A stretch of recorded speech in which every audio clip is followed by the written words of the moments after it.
اچھا، خلاصہ یہ کہ کسی دوسرے مسلک کے پیچھے نماز پڑھنا، دیکھو مسلک کوئی بھی ہو، اگر توحید پرست ہے،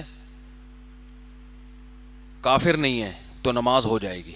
لیکن اگر کافر ہے تو نماز نہیں ہوگی۔ اب کافر کسے کہتے ہیں؟ کافر نام و سنی کے دیوبندی کافر ہوتے ہیں، اہل حدیث ہوتے ہیں، بریلوی ہوتے ہیں، فلان۔ کافر کی ایک ڈیفینیشن ہے جو اسلام کے بیسک اور بنیادی عقیدوں کا انکار کرے،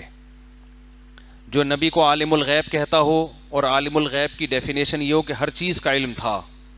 تو ہر چیز کا تو اللہ کو بھی ہے، جب نبی کو بھی، تو اللہ اور نبی کا علم برابر ہو گیا نا، تو ایسا شخص بھی اسلام سے خارج ہے، ٹھیک ہے نا۔ اسی طرح جو کہتے ہیں نبی ہر جگہ حاضر ناظر ہیں، بغیر کسی تعویل کے، دو ٹوک لفظوں میں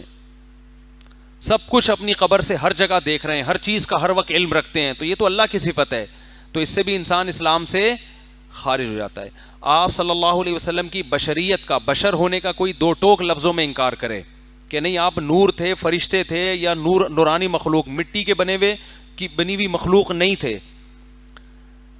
انسان جو ہے نا، لوازمات جو گوشت پوشت کا ہوتا ہے نا انسان، تو اگر کوئی آپ کے بشر ہونے کا انکار کرے بغیر کسی تعویل کے، یعنی کوئی گھماتا نہیں ہے، بعض لوگ کہتے ہیں آپ بشر نہیں تھے، لیکن جب ان سے پوچھو تو بات گھماتے ہیں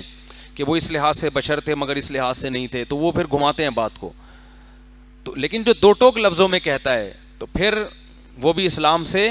خارج ہے، کیونکہ نبی صلی اللہ علیہ وسلم بشر تھے، انسان تھے، آپ کے والدین تھے، آپ کی اولاد تھی، اور آپ کی اولادوں میں کی اولادیں جو سید ہیں سارے انسان تھے، آدم کی اولاد، اور آدم کو اللہ نے مٹی سے بنایا۔ تو یہ جو بیسک چیزیں ہیں، یا مشکل کشا سمجھنا، اور مشکل کشا کا جب معنی پوچھو تو یہ کہنا کہ اللہ نے آپ کو اختیارات دے دیے، آپ جب چاہیں جس کی بگڑی بنا سکتے ہیں، اللہ نے آپ کو سارے اختیارات دے دیے ہیں، تو یہ بھی کفر ہے، سمجھتے ہو؟